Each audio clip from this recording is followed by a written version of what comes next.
The latest updates involving Hurricane Milton as the scenes of devastation come to the surface involving the sports world, including damage done to the Tropicana Field in St. Petersburg. The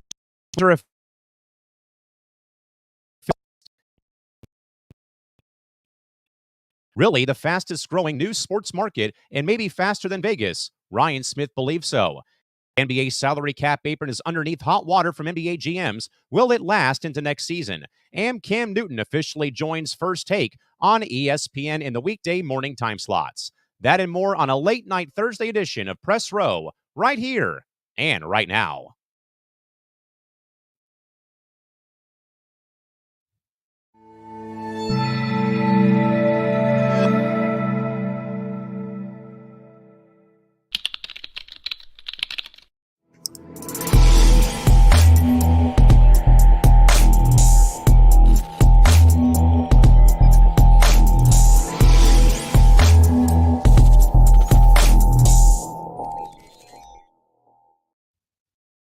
This Coast to Coast Entertainment Network program is brought to you by Beside Me Bracelets. Our bracelets are handmade for any occasion. Use the promo code Coast to Coast for 15% off. Visit their website at besideme.com. Suzanne's Paparazzi Jewelry. With 24-hour shopping available, use the code 160920 and show her some love, like she showed us. Reaper Apparel Company, a commitment to live your most authentic way every single day. Visit reaperapparelco.com for more information and a look at all of their apparel offerings. And by Good Day Embroidery, your local source for custom embroidery, screen printing, and more. Log on to gooddayembroidery.com for more information.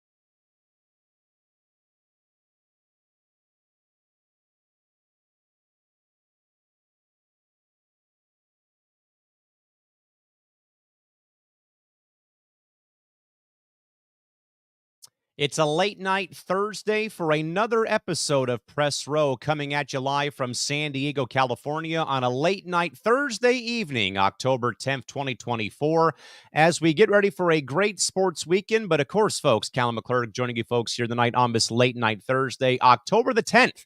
2024 here in San Diego as we again get another episode of Press Row covering all the big stories involving sports media and sports business off the ground and running on a fine Thursday. Hopefully everyone is doing great out there. And thanks for joining us as always here via Coast to Coast Entertainment on their Facebook page, YouTube channel, or on the Callan Sports Twitch channel. As a quick refresher, folks, for our program, we cover all things involving the sports world, though, but from the angles, though, of the sports business and sports media landscape. So, again, today we'll have some conversation regarding, again, the ongoing efforts right now with the hurricane in Florida. Again, the Twins being up for sale and other great topics. We will, though, folks, have one extra topic that did break today, but I was not able to get into the show rundown for today. But if you folks are joining us here on a late night Tuesday via Facebook, YouTube, or on Twitch, we invite you, of course, to subscribe, give us a follow, and give us a like on our content. And, of course, follow our Facebook page, our Twitter account, and also follow our YouTube channel as well. We appreciate your support as we, again, move on and progress to another great evening of programs. With that, folks, in mind, into today's bulletin board for this evening's program. Again, a lot of great content, folks, is planned. And by the way, if you are, in fact, joining us live on Facebook or on YouTube, if you want to have your thoughts heard, again, questions, comments, or concerns, again, hit up that live chat box on Facebook or on YouTube or on Twitch. Drop in a question, drop in a comment, or some concerns. And again, I'll do my absolute best to ensure that your comments are, in fact, read live on the air. With that, as we go into the bulletin board of topics tonight, let's first, folks, start right now with the very tough day and tough couple days, I should say, for Hurricane Milton in Florida. Hurricane Milton intensified over the last couple of days to a Category 5 storm and made landfall near Tampa Bay on Wednesday. As it stands right now, folks, in the sports world, at least, again, we know about the devastation, the lives that have been lost, and whatnot going forth. But right now, how it affects the sports world. The Buccaneers left Tampa Bay for New Orleans and will stay there through their Sunday game versus the Saints, with all media availability being done virtually. The South Florida Bulls have rescheduled their football game against the Memphis Tigers from Friday to Saturday, and also moved all football operations out of the path of a storm to Orlando, Florida, while the school postponed a men's soccer contest and closed down their campuses till at least sometime today.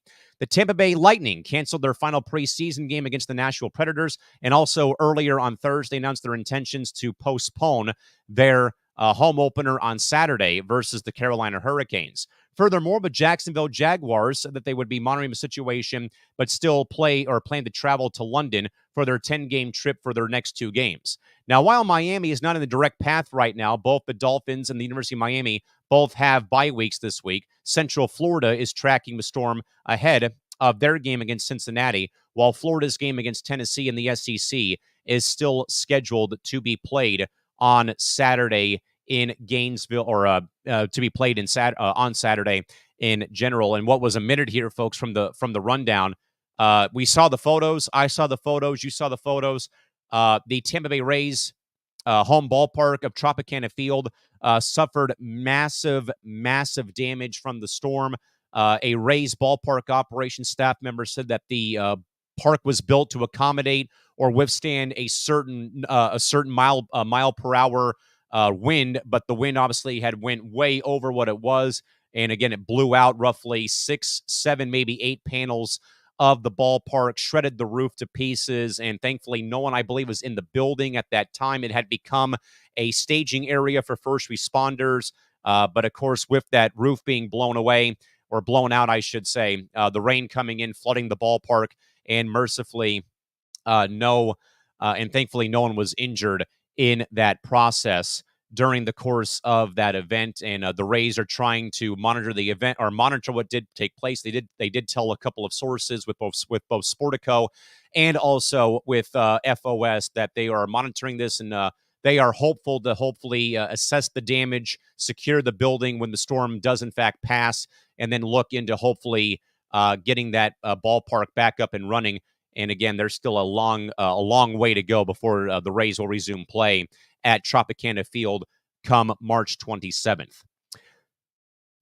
First and foremost, again, I've said it the past couple days, but thoughts, prayers to everyone in Florida, to a good friend of mine, Joe Schenk, who was my 6th grade middle school PE teacher who moved to Florida fairly recently. My friend Daniel Shoemaker, who has been vacationing in Australia with a couple of our good friends from the WNBA Twitter community. Just everyone down there who's been affected. Again, it's you hate seeing this stuff happen. And I always, folks, have lived by a credo that in times of crisis, in times of natural disasters, in times of global tension, in times of unrest, in times of whatever it is, that sports is that shoulder to cry on. It is that hug that you need from somebody when you are down on the dumps. And the destruction, the loss of life, I just hate hearing it. And, I don't really do well with hearing that sort of stuff happen. I know it's just part of, weather phenomenons. Thankfully, mercifully, knock on wood, but I really haven't been in too many earthquakes. Having lived in California, we're more used to wildfires and more used to earthquakes, more than anything else. Maybe the occasional, winter where it does pour rain for a long time. But more than anything else, though, is what's important here is the recovery efforts. And I want to applaud the American Red Cross, and I also want to applaud ESPN. Over the past week, if not longer, during my college games at the University of San Diego, ESPN has sent out a public address announcement that they want read in the middle of games or during games to help the American Red Cross give aid to these people in need. And it was all from the first hurricane that came through. Now here we are with two of these in a matter of, I think, a week or two, and it's like one punch to the gut after another down in Florida. And if there's any saving grace other than the fact of the Rays are not in the postseason, the ballpark, of course, had the damage, is that all the teams seem to have had their proverbial ducks in the row. Again, the Jaguars are over in London playing the Bears on Sunday. They're gone for 10 days. The Buccaneers left at a good time. They left, I think, a day or two before the hurricane made landfall. South Florida moving their game back a day or two, and then canceling other sports on campus and moving operations and then closing down the campus as well. Now, Florida, the Gators being on the road helps. Miami, Dolphins, and the Hurricanes being on bye week helps. So, mercifully, nothing I think will be affected other than the fact that the Orlando Magic also canceled the preseason game. I believe the Heat might have also canceled the game. The Lightning already took precautions to cancel their preseason game with Nashville and then also cancel their home opener, or postpone it, I should say, on Saturday. And certainly more than anything else, though, is this is a time where sports is needed. And again, I think it goes back to my credo of, like, in times of crisis, wrongful undoing, that sports can be there. And more than anything else, is the main hope is that everyone is safe and that the storm surges somewhat in a way die down and people can begin picking up the pieces. But it does, though, folks, I believe, though, in a way bring back some sad trauma of what we all witnessed with Hurricane Katrina back in '05 and maybe '06. The Superdome being, the roof of a Superdome blowing up, getting blown, the roof of the Superdome getting impacted. The videos and footage of the families on top of their roof because their house was basically all underwater and stuff like that. But it also, in a way, brings up those other things, those other things I like or that I don't like talking about, but that, should be talked about. The Saints winning the Super Bowl a year after Katrina hits, the Lightning winning it during the COVID season, again, where everyone in a way lost something, whether it was jobs, whether it was their income, whatever it may have been. And more importantly is that Florida's going to rebuild. I have faith and trust in that they will rebuild. They'll be back on their feet very soon. Again, I know hurricane season is very tough. Though I've not experienced it, though, I have been in a couple of hurricanes in Mexico and in Hawaii, but certainly not to the extent, though, of what has happened in Florida over the last 2 weeks. And natural disasters happen. I think back to a couple of times when we had major wildfires in San Diego County in 2004 and 2007.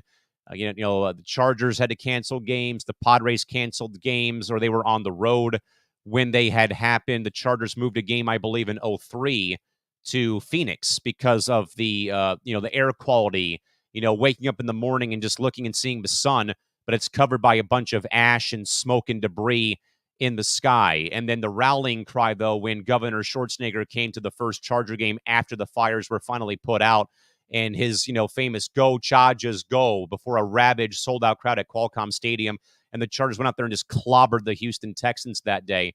That's where sports comes into the, to the equation.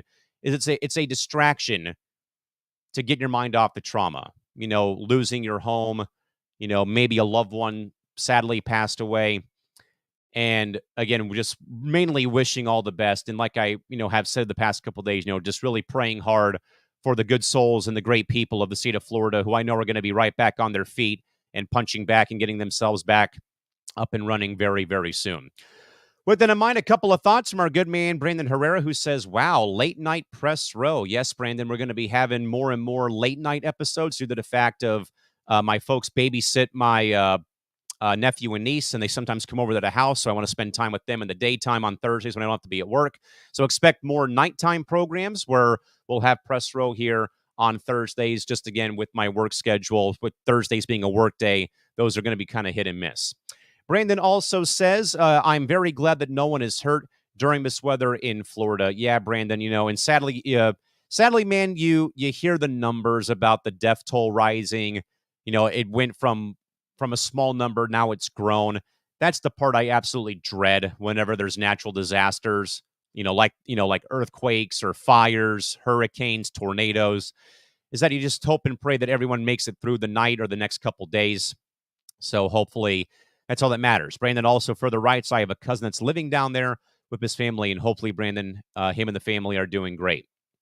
Brandon also says, I heard there is one or two more perhaps coming. My goodness. I mean, you can't keep good people down, Brandon. And I know that there might be another one or two that's coming the way of Florida, but I know that they're going to be ready to roll, though, and to ride out another couple of storms or two. But again, that's just kind of, folks, where we're at right now with the sports world, at least with Hurricane Milton. Again, that hurricane became a Category 5 and made landfall late on Wednesday evening in Tampa.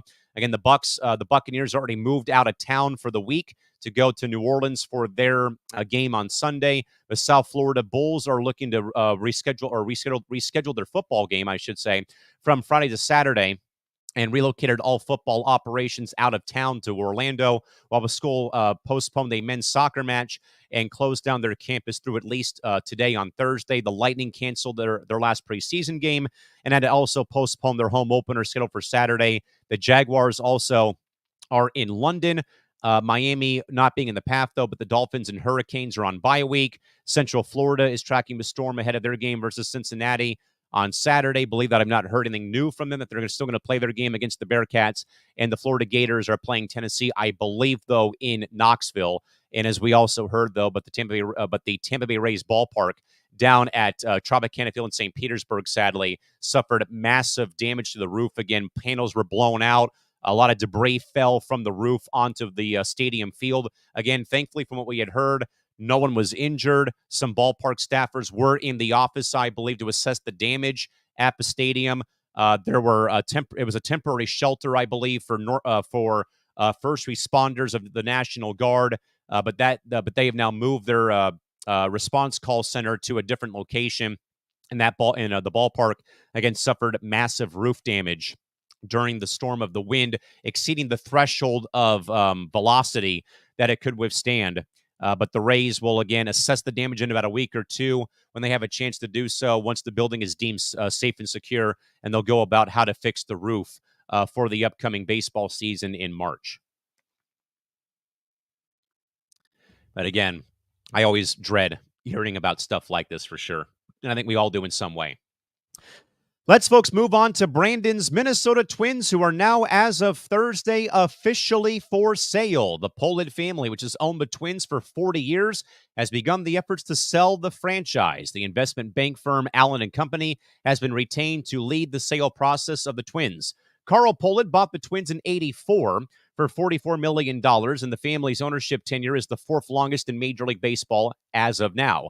Carl's sons, his son Jim, and grandson Joe, have taken over leadership since Carl passed away in 2009. The Pollitts released a statement expressing their deep connection their family has had with the Twins, and fans announcing their decision after months of consideration. The sale timing, though, does coincide with the big talking point here at this rate on this show: the local media television rights being uncertain, as the Twins chose to have the league produce and distribute their broadcast starting in 2025 due to the ongoing Bally Sports Diamond Sports Group bankruptcy.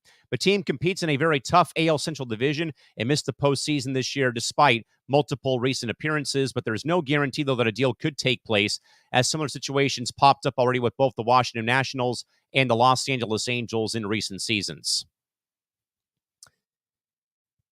This is the third time, as the last bullet point states, that we've had a baseball team go up for sale. And we will see what happens here with this. But the last two teams that were for sale were taken off the market fairly quickly. And I recall Angels owner Artie Moreno telling Orange County media that would have taken a crazy, stupid offer to sell the Angels at the price tag he was hoping for of, I believe, $3.5 billion, to sell the Angels to a new ownership group that would hopefully keep the team in Anaheim and in Orange County here in Southern California. But the Twins, though, since '84 have been a very, I believe, well-run franchise underneath the Pollard ownership. Again, winning the World Championships in '87 and in '91, and then have been a very consistent, division champion or winner. But again, those damn Yankees seem to find a way to knock them out of the postseason every year. But though I really think though, and I'm sure Brandon agrees though, that the third to last bullet point though is what I believe is the main selling point. Because of the nature right now of the changing landscape of not just college realignment that drives me batty, but local television with the floundering DSG group and Bally Sports. There was talk that it was supposed to be renamed to FanDuel at this rate. There was some talk about that. Again, the Padres and Diamondbacks were the first victims of the whole Bally Sports debacle last season when they got dropped in mid-May or late July for the MLB-produced broadcasts. And that it also takes away a chunk of the team payroll when TV is not there for the payroll part of your payroll. So I do think there's a couple of things that are hinging, and I think it is that local media right deal that is a huge talking point now. Because as reports have come in over the last week, though, that the commissioner's office and now also that Bally and Diamond have now agreed to sever ties with all but one franchise off of their platform in the Atlanta Braves. Now this puts into question every other team who was on Bally Sports. And today it was weird for me watching the Los Angeles Kings play the Buffalo Sabres on Bally Sports West, knowing that LA re-signed that deal with Bally. But after this season, all those teams on these, on the RSNs are in massive trouble, I think, because the NBA is also looking for answers. Baseball is continually bothering Diamond Sports. They're kind of like that clingy spouse you have or had in your life, always texting you or always asking, hey, are we hanging out today? Hey, you want to do something today? Hey, hey, taking up all your time. Baseball's been that way, though, trying to figure out what in the in the HE double hockey sticks is going on with with bankruptcy. So, Brandon, I would like to hear more of your thoughts about why you think that the Twins are being sold now.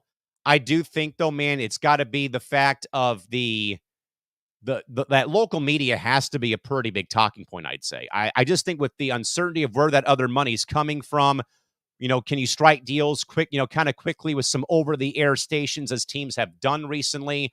Or are you jumping to Prime Video or to Victory Plus or some other streaming platform to put these games on local TV? I would think, though, it would be more along the lines of what, I know about what baseball's done, though, with the MLB.TV stream being put on, local television, as is the case here in San Diego, with the Padres being on, channel 305 on Spectrum, or the D-backs being on that way.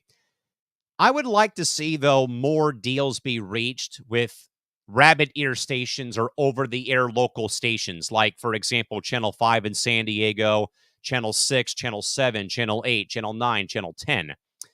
I just think that'd be more of a good solution, though I know that baseball will say, well, wait a minute, man, I like what you're saying here, but your hometown team in San Diego raked in 40,000 new subscribers to the streaming platform for Padres.tv. Again, that's cool in all, front office, but is that showing up, though, when it comes to team payroll? Because Bally was giving, I think, all these teams a massive check to help fund the payroll in some small capacity when it comes to revenue and when it comes also as well to local media rights. Or is it also just for the fact, Brandon, that Callan McClurg hates family-run businesses or family-run ownerships running professional sports teams like the Polids, like the Haslams, the McCaskies, the Spanos family, the Bus family? That is also, I think, a little bit of a thing, though, Brandon. It's been really, I think, not talked about, but I'll talk about it because it's one of my biggest pet peeves in sports. When families have direct ties as owners of a franchise, and, brother and sister start clonking heads, or in the Chargers case, when it was the sister, Dia, suing Dean for basically committing fraud about the Chargers, that's where it leaks down to the rest of the organization.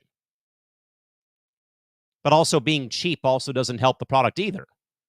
And I think, Brandon, though, that I'm sure that the commentary you heard from the Polids about we're not going to spend money on a $60 million player for 1 year just to spend the money this season. Whereas James and I have talked about so much here on this platform regarding maybe teams got smarter over this offseason when Scott a matter of 3, 4, 5, 6 weeks before spring training opened up. So, Brandon, is it local media? Is it family infighting? Is it the fact of, well, we're going to put the team for sale, but if this is like the Nationals or Angels, we're gonna not sell the team? Or do the Twins act like Glenn Taylor and put the team on the block, see what offer they get, and then pull it back saying, no, we don't want to sell? I think Brandon and viewers, but I think the biggest factor for me has to be local media, because people now are consuming content in various new ways and avenues. Case in point, NBA on Amazon Prime Video starting in 25, 26. The collapse right now of the RSN model, the shuttering of NBC Sports in Chicago for a new platform for the Bulls, Blackhawks, and White Sox. The Padres and Diamondbacks now have other teams like the Angels and the Twins, who now will be on MLB produced, Twins.tv next season. And then other leagues like the NBA are letting teams, show 18 games, I think, on local television. NHL teams have left behind the RSNs for local stations. The Ducks and Dallas Stars are going to be on Victory Plus, on Apple TV and on streaming platforms this season. But I think, though, there's multiple factors here. But folks, give me your thoughts here. If you think you have anything here regarding the Twins sale, is it a combination of one issue, or is it multiple issues concerning local TV being lost? Is it maybe, well, hey, we've already seen some other teams who were on the market but weren't sold because of the market value? Or is it my old anecdote of that families should stop owning pro sports teams because it creates friction among the family when it comes to decision making with roster procurement, the coaching staff, you name it? Again, we can go a lot of different avenues here, folks, at this rate. Brandon first writes, "Go Lynx." Great first game, by the way, in New York tonight. The Sarge, Tim says, "I got $20 to chip in." Okay, we'll start the GoFundMe at $20. Brandon also says, "Rumor has it that Mr. McClurg himself is getting a group together to submit a bid to buy the Twins." I mean, Brandon, my folks and I named our dog after Rod Carew, so maybe I may have to do that. Brandon also maybe disputes the Will Rand logic I gave. I think Brandon, just as a outsider who doesn't get to see the Twins play every day of the season, only when they come to San Diego, when the Padres go and play in Minneapolis. I think, though, the team of the 80s, the team of the 90s, game 163, Joe Mauer, the 02 team who knocked out the Moneyball A's to get to the ALCS. David Ortiz being a very young player with Minnesota, a young Johan Santana, Ron Gardenhire for so long, Michael Kadire, Justin Morneau. I think that they have been, at least, again, from the outside perspective, Brandon, again, you probably will disagree, but from the outside perspective, consistent winner, always in the mix, whether they collapse or not, and I think they've been very well run during their time, and also bridging that gap from the Dome to the new ballpark 2 in the Warehouse District 2 in Minneapolis. And I loved the ballpark when I was there. I loved the city when I was there in 2018 for the All-Star game for the WNBA. Great people, great fan base, great atmosphere. Love the ballpark, love the food, love the vibe around Target Center and around Target Field.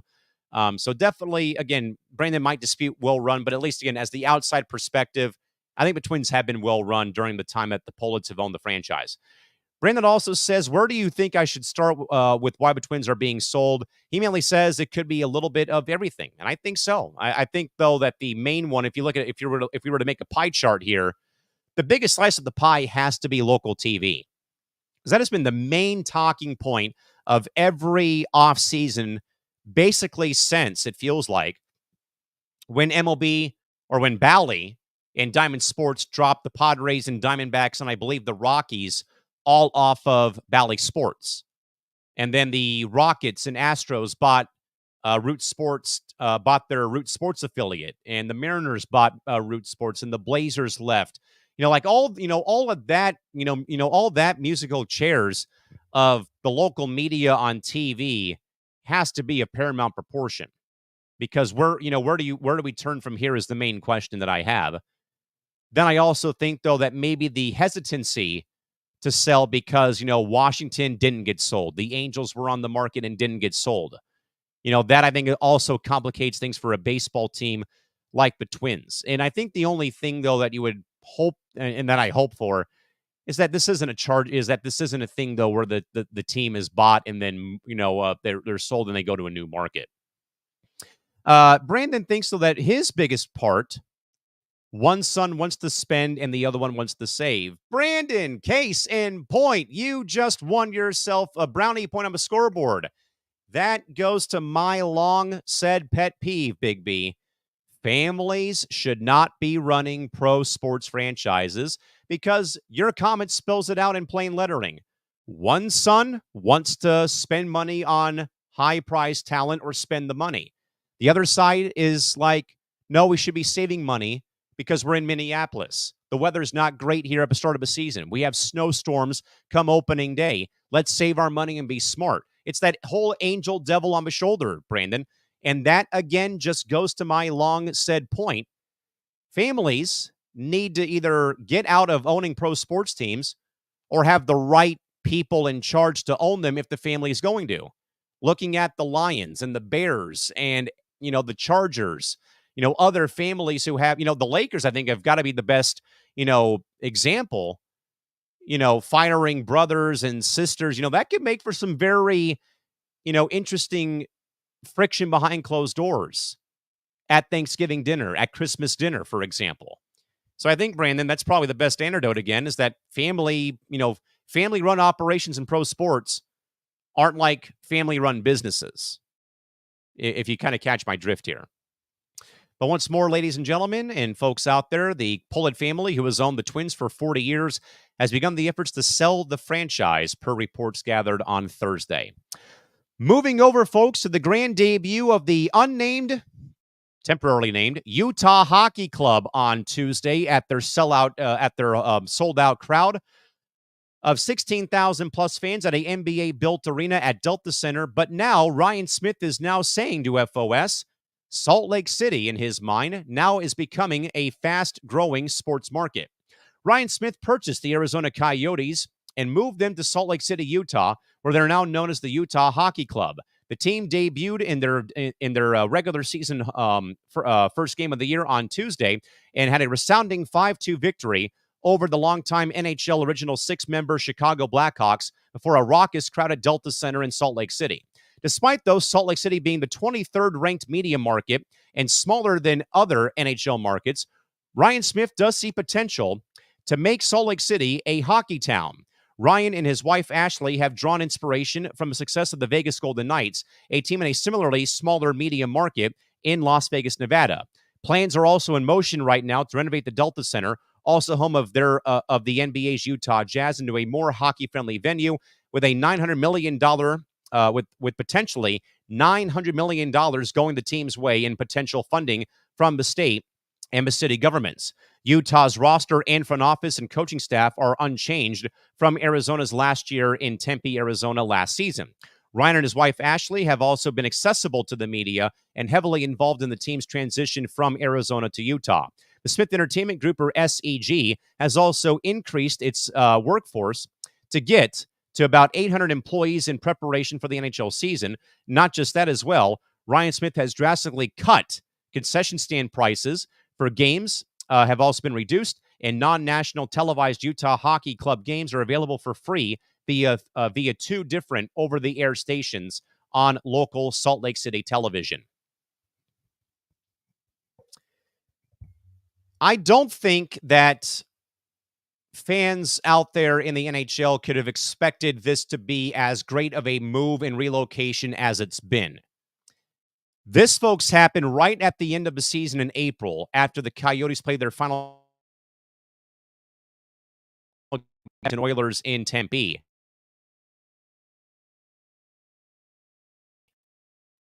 from Arizona to Salt Lake City and began to already say that, hey, we're coming. And the reception at the airport was phenomenal. The players coming up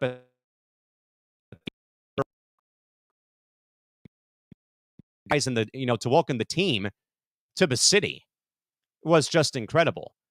And only having about 5 or 6 months from April to October to get all this in place, to get the arena up and running and in hockey configuration, while again having those problems. I know that they have those issues again from Arizona when it comes to, the obstructed view seating because it was built for basketball.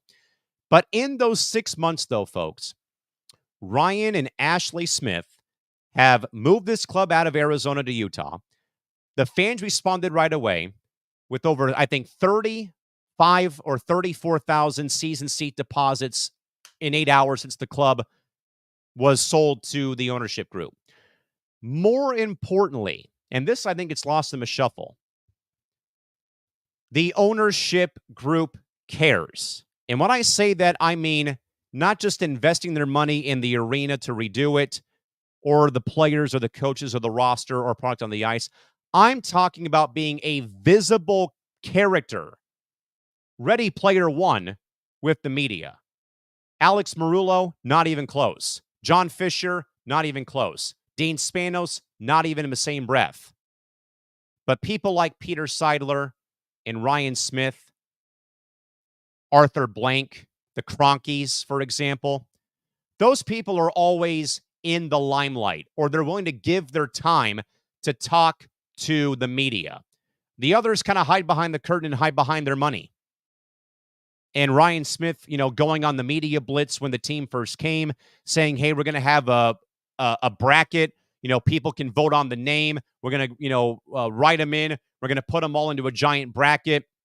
Pick your favorite 4. Then we're going to narrow it down. That process is one thing. But also just Ryan Smith being visible. There's hands-on owners like Jerry Jones, who meddle with their front office and meddle with their team. Then there's owners like Peter Seidler and Ryan Smith, who put their money where their mouth is, and they're doing media interviews. They're working to improve the product for the in-game experience at the ballpark or at the arena. They're improving, they're working on stuff to make the arena better. They're keeping the fans in mind when it comes to concession prices or ticket prices, and that they're also visible and willing to give their time to talk to the media locally or even nationally. Again, Ryan Smith was on the ESPN pregame show with Steve Levy, Mark Messier, and PK Subban. They had like another 10,000 people, if not more, outside Delta Center in the plaza watching the first ever game in franchise history on a giant projector. And when they scored their first goal of the game, my goodness gracious, that place was going bananas. But to Ryan Smith's point, though, this is a very interesting parallel. I'm trying to remember a little bit about what happened when Seattle first came in, for example. But when Vegas came in, though, that was a market that had to succeed right away because of all the talk for years of you can't put professional sports in Las Vegas. You can't do that because, gambling and the Sin City moniker, all the players are going to go and gamble and stuff. And the NHL broke that ceiling when Vegas got the necessary season seat deposits to begin the talk of the expansion team. And again, I went to the expansion draft in 2017. It was 115 degrees outside and we all had hockey jerseys on, but I already could tell that city was ready to go to support the NHL. And I think that that's why the Golden Knights, despite the NFL being there as well, and the WNBA being there, and maybe the NBA is going to go there, and of course, baseball might be going there. But that's why I always say, though it might be stupid to say that for some of you to think, that's why, though, in Vegas, that's why the Golden Knights are vastly superior in that market. Because it is that Vegas moniker of Vegas born. They were, that team was born in Vegas. Not in Oakland, not in San Antonio, not in Salt Lake City like the Aces were. And certainly not the Oakland Athletics, who are going to be going there probably in the next 4 years. But Ryan Smith, though, had a great point, though, that Salt Lake City is becoming a more fast-growing market because people have moved out of town, whether it's from Southern California, California in general, Nevada, or other places, and they've gone there, and they're all transplants, a lot like San Diego, with us having a very rich military history. Those people, brave men and women of the armed forces who come here, they're not Padre fans. They are from a different part of the country, and they root for their hometown teams of where they're actually from. But again, I think, though, but Salt Lake City, what Ryan Smith is getting to, they're drawing the inspiration from Vegas, but they're not going to put that expectation of that we have to win the Stanley Cup or get to the Cup final in our first year being in Utah. Seattle already said that their inaugural year, basically saying, if you're looking for us to be like Vegas, don't expect it. But this begins, though, to plant the seeds now that Salt Lake City has two major pro sports teams, three, actually, if you include Real Salt Lake of Major League Soccer, plus the Utah Royals of the NWSL. So really four pro teams in Salt Lake City, and with minor league baseball being there. Now you'll wonder about Salt Lake City beginning to become another Vegas. Again, small, medium market. But now, though, is walking with their chest pumped out. We got the Jazz. We got Utah Hockey Club. We've got Real Salt Lake. We've got the Royals. We've got the Utah Utes. Like, now let's, it's almost like now we want more. And I think, though, with Dale Murphy leading that group to get a expansion team to Salt Lake City for baseball, that'd be intriguing. Gives the Rockies a rival, gives Arizona a rival.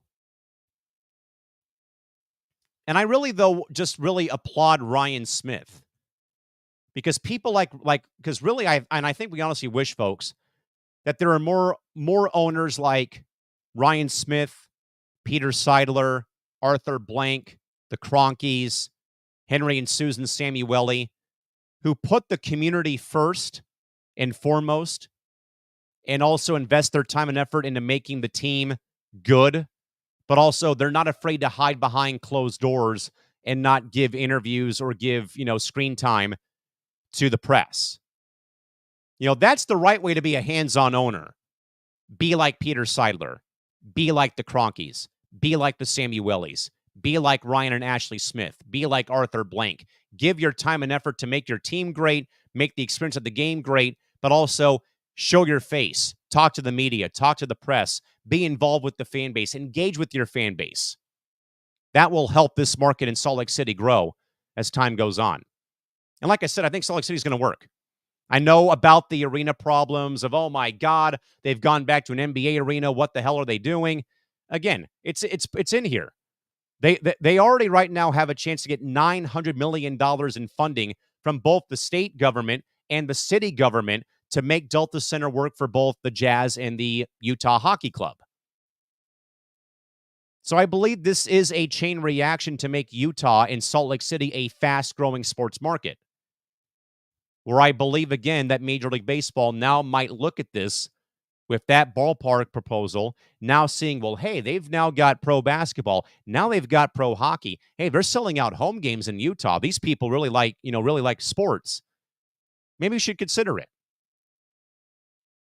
Now, I just love an ownership group or owner who likes putting the fan experience first while making the team great on the fields or rinks of play. And again, I don't think it should matter if it's a small market. You can succeed in small markets.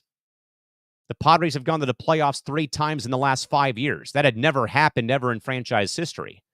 It'd be playoffs one year, miss the playoffs for the next 10 years. Small market teams may have like the shackles on them or the handcuffs on them. They can still maneuver around all this stuff. And I think with Utah jumping out to a good 2-0 start to the season, winning their home opener, then winning on Thursday against the Islanders in overtime, that already has lit a fire, I think, for these fans to get behind this team. And I think all the credit has to go to Ryan Smith. Gets that team out of Arizona, giant welcoming committee when they first landed in Salt Lake City, being open to the fan base to give out their nickname ideas for the team, and then putting in the time and effort to make the arena work for both sports. Not wanting to give his time to the media or the press. It's so refreshing seeing owners be that way, like Ryan Smith, like the late great Peter Seidler, like Henry and Susan Samueli, like the Cronkies, like Arthur Blank. Brandon wanted to write in again, and he has given his four. He's given out 4 reasons he believes why the Twins are being sold. I'm having some small tech problems here, so give me a moment. Brandon first said, okay, Cal, here we go. Option 1, spend or not to spend. 2, local media. 3rd, the product on the field. And 4, Carl was okay. The MLB wanted to eliminate the Twins. So, Brandon, I would like a bit more clarity about number 4. If it's regarding like some conspiracy about the league wanting the Twins not to make the postseason, then fine. But I believe, though, your top 3 is perfect. I think it goes Angel Devil. Again, like we said in the, let me go back to the last bulletin board slide here. Let's go back here and revisit bullet point 4. So Jim wants to spend. Joe doesn't want to spend. So again, Brandon, that equals what I said earlier, the family dynamic of this being a family-run team. One of them wants to spend the big money or spend the money to go get players. One's like, no. Which I think went back to the quote that I recalled sharing earlier in the offseason of that the Polids had come out and said, we're not going to spend for a $60 million player just to spend the money just because we have it. So that right there may have begun the domino effect of what do we do? Because I don't think, Brandon, as if memory serves me correct, that the Twins did anything at the trade deadline. So that was already kind of maybe one little shot fired about spending or not spending. I would agree that number 2 is local media for TV. I think they'll be fine with WCCO radio. And thirdly, I think product on the field. You know, I don't think that the Twins have any excuses for not making the playoffs. You know, Brandon was of the belief when Rocco Baldelli said that we have to play more professional baseball at the very end, that may have been like, he might get fired here if they collapse. But product on the field is also huge. Going back to our most recent topic, Brandon, when it comes to, for example, the Padres, the Utah Hockey Club. You know, having a good product on the field really does matter. So I think, Brandon, you're onto a good point, though, but I would like maybe some small clarity about option 4. But, yeah, I think, though, that the top 3 is good. And, again, that bullet point 1 from your commentary, Brandon, just, again, backs my own thoughts. Family-run ownership in sports is not a good thing. Because you can win championships, Brandon, or you can, be a consistent winner like the Twins. But then, though, you have the family drama. I'm sure that Jim and Joe have had shouting matches probably since the team got knocked out of the playoffs. And you're this, you're that, screw you, blah, blah, blah, blah. Again, I think that is a very, very valid reason why they would sell. Is those 4 bullet points, mainly the top 3. Let's, folks, move on over, though, to the NBA salary cap apron, which has come under fire by all 30 NBA GMs. But NBA Commissioner Adam Silver defended the second apron of the league salary cap at a open press conference at Columbia University on Tuesday. The second apron is aiming to promote competitive balance across all 30 NBA market sizes. The measure is a part of a recent CBA agreement with the Players Association. Commissioner Silver cited the recent run of 6 different champions in the last 6 NBA seasons as evidence of success. He was quoted as saying, "The goal in essence is that every team, regardless of market size, has a roughly equal chance to compete and to run a rational business. It seems to be working so far, open and close quote. That second apron, almost a de facto MLB luxury tax apron, for this season is set at $188.9 million and then penalizes the team or teams who exceed that amount. Penalties include losing draft pick restrictions and limited roster movement for teams above the threshold of the second apron. Some GMs, though, view the apron as a rule that needs to change and fear it may hinder the creation of championship dynasties. Though Silver is a believer and suggested that it could lead to a new form of dynasty through smart drafting and even trading of players. You know something? The NBA, I think, has a that the NBA, the NFL, and NHL and Major League Soccer have proven that the salary cap system works and that baseball should take notes. Say what you want, folks, about that hat sitting by my right shoulder with that seafoam green and pink City Connect color for the San Diego Padres.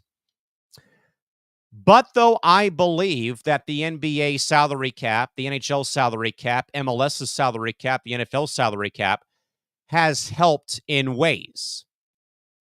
And I believe, though, that it has worked, and I think it does help, though. And I think Tim Hendricks said this a while back when we were talking about parity in sports, when I was talking about that, the fact that baseball has their two biggest recognizable names in Shohei Ohtani and Aaron Judge playing with the Yankees and Dodgers, and the rest of the teams are fighting for the breadcrumbs.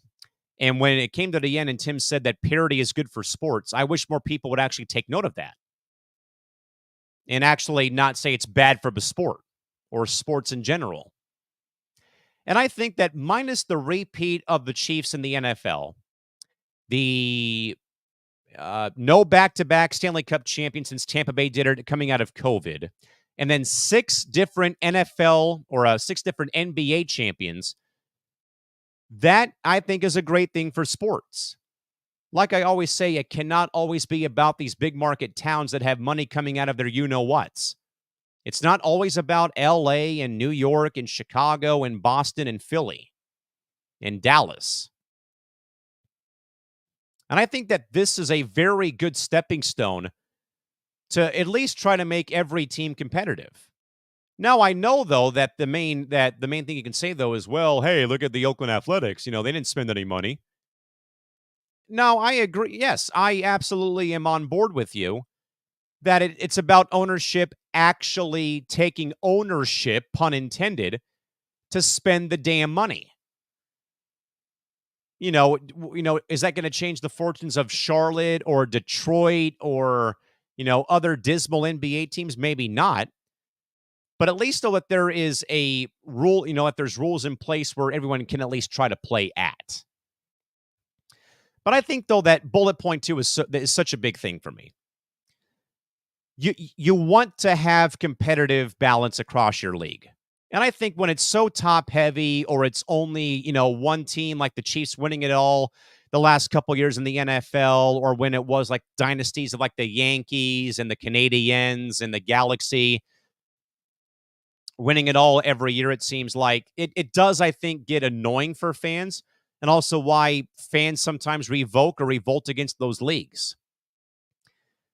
But Adam Silver, I believe, is right, though, that the goal in essence of this new salary cap level is that every team, regardless of their market, should have a equal rough chance to compete and make a rational business out of it. Like, get Chiefs like the 90s hockey, or when the Oilers, good for the long-term health of sports, but it's the same show over and over and over again. And I know I'm comparing apples to oranges, but I believe that Peter Seidler kind of broke that mold when he bought the Padres and made them what they are. Where, yeah, it may not be sustainable, but I just proved to you, yes, it may not have a World Series ring on it, but San Diego just proved to you that you can spend and have a good product in the field in a small market like San Diego. And I think about the NBA last season. I think we all remember that James and I kind of verbally sparred in a good way. We banter back and forth about, you know, what do you like for the top, for the top 3 seeds in the NBA Western Conference? Do you like the Suns? Do you like the Warriors? Do you like the Lakers or the Clippers? And I'm like, no, I don't. I would rather see like Oklahoma City, Minnesota, Denver be up there in the top 3 in the Western Conference. Changing of the guard or, whatever. I just think, again, from the kaleidoscope or the binoculars or the set of eyes that I have that's 20/50 vision. If I see Oklahoma City, Minnesota, Utah, Portland, Sacramento, even Phoenix, the small market NBA teams succeeding like Indiana did last season during the season. Like I said on here on Press Row last year, look at what the Pacers did with their run in the Callan McClurg in-season tournament. Again, a meaningless game to many of you out there against the Boston Celtics in early December was played in front of a playoff atmosphere because the fans and the team knew that if they got to the final, there was a payday waiting for them. Hard stop on giving me any sort of crap about, well, they're just playing it for the money. The Pacers proved last season that you can be on a shoestring budget and make this all work out. And they got to the conference final last season against the Knicks and knocked them out and moved on to play Boston, I should say, in the conference final.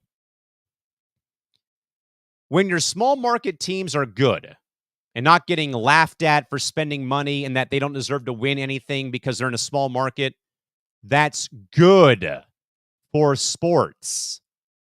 Like the Padres being a 93-win team in San Diego in Major League Baseball.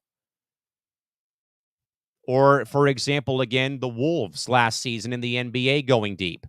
Oklahoma City going deep. Denver winning a title in 2023. Milwaukee winning their second one in 50 years in 2021. When small markets succeed, the league succeeds. When big markets always succeed, or when they're always on top, the league suffers.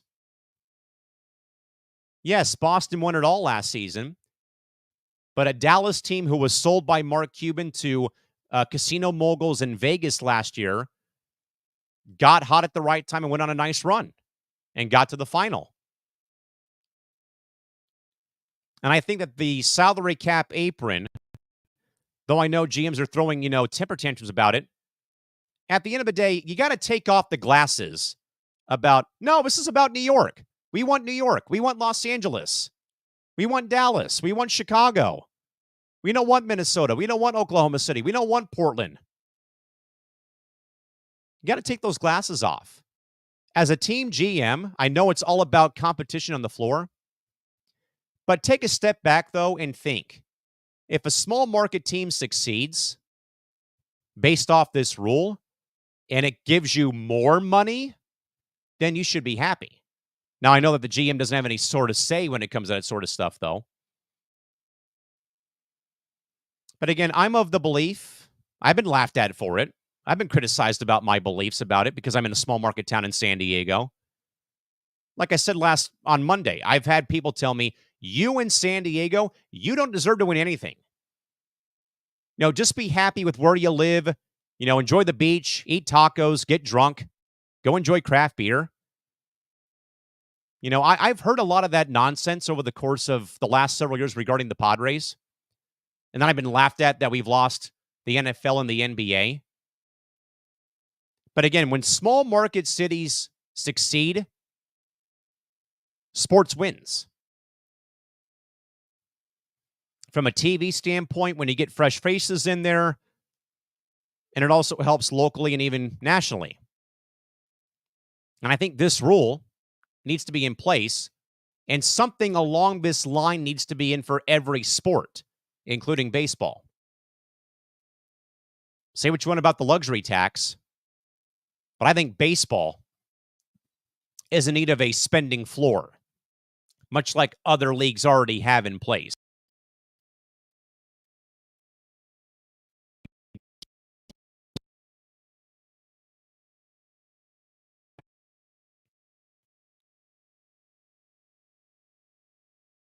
And I read a very, very sickening story that said that the Athletics, their first year in Sacramento, will raise their payroll. What a slap in the face to hear that malarkey from that incompetent ownership group and front office.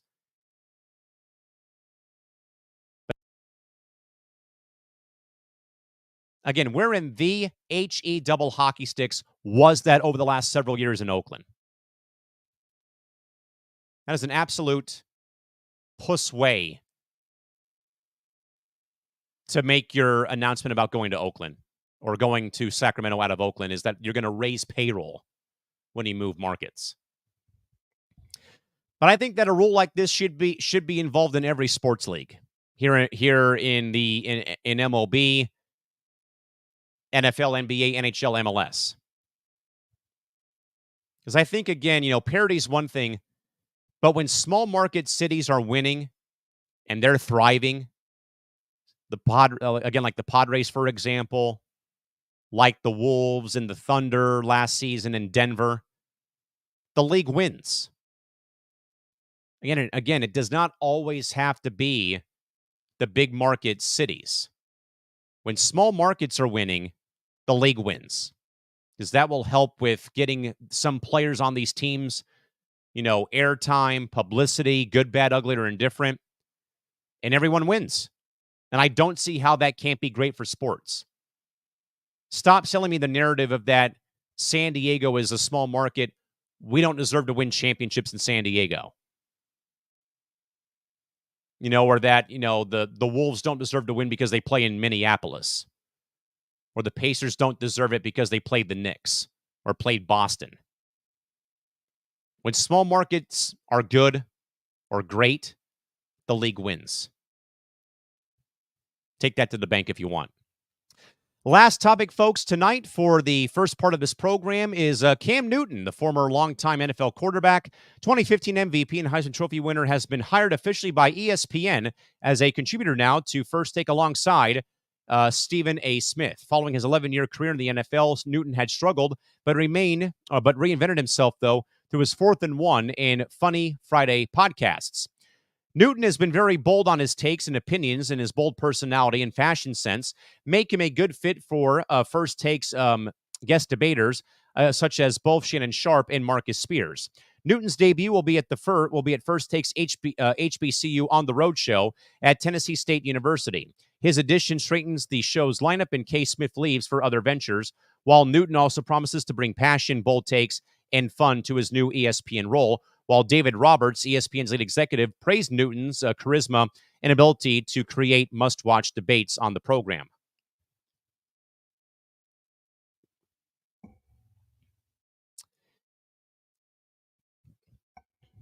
Again, folks, I don't wake up in the morning to hear people like Stephen A. and Shannon yell at each other at 7 o'clock in the morning to start my day. I listen to local radio, or I don't get up till 10 o'clock, and then I don't get up till 9 or 10 o'clock in the morning, and I'll listen to Colin Cowherd on national radio. The only thing I don't like is the revolving door of hosts. I have always long believed that if you're on a program, or if there's a program out there, then the regular talent needs to be there every show, unless there is, vacation time, they're sick, family, like regular stuff. In a way, I compare a lot to being an athlete. Your name should be in the lineup every given day unless you're hurt or sick.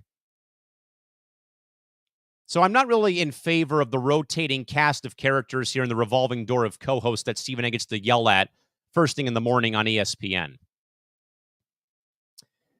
But Newton's style, the personality, the opinions will be one thing. But I'm more of just like keeping things the way that they are. I'm more in favor of just keeping it, Skip and Shannon back at one point in time, or Shannon and Stephen A. at this rate, Colin and his producer, Joy and Emmanuel on their program on FS1. But believe me, though, I do, though, folks, and this might be, weird, but I absolutely love former athletes' debate show. think it's a good learning tool for aspiring athletes watching games on TV and then hearing firsthand from a former athlete, like, for example, John Smoltz or AJ Przynski or Adam Wainwright, Jeff Francoeur, who's been doing all the baseball postseasons, or Ron Darling with Bob Costas.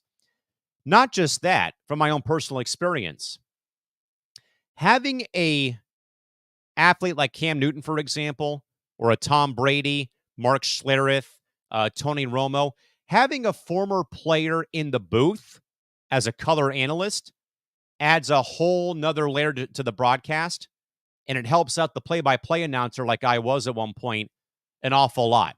Case in point, I had never done play-by-play for volleyball until I got to Point Loma Nazarene University well over a decade ago. And they asked me to do volleyball play-by-play, and I kind of just, really, winged it. And it was okay. It wasn't awful. But then they asked me the next season, what would help you feel more comfortable calling volleyball? I said, if you can find me a former player who was an analyst, please do.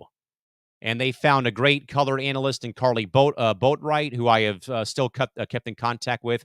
And Carly really helped add a layer to my feeble knowledge of volleyball. And she really helped carry the broadcast because of her being in the trenches playing the sport, added a layer for me to bank off her during the broadcast. And it was so great. And we had great chemistry. And I wish it would have gone on longer than just the 1 year. But having that at your disposal, like, for example, if Cam Newton was doing a game, that adds a layer maybe to a Joe Tessitore, a Chris Fowler, who maybe did not play sports, but they can have that at their disposal to pick the brain, as Jim Nantz has of Tony Romo in situations, or Kevin Burkhardt with Tom Brady over his first couple of games recently on Fox.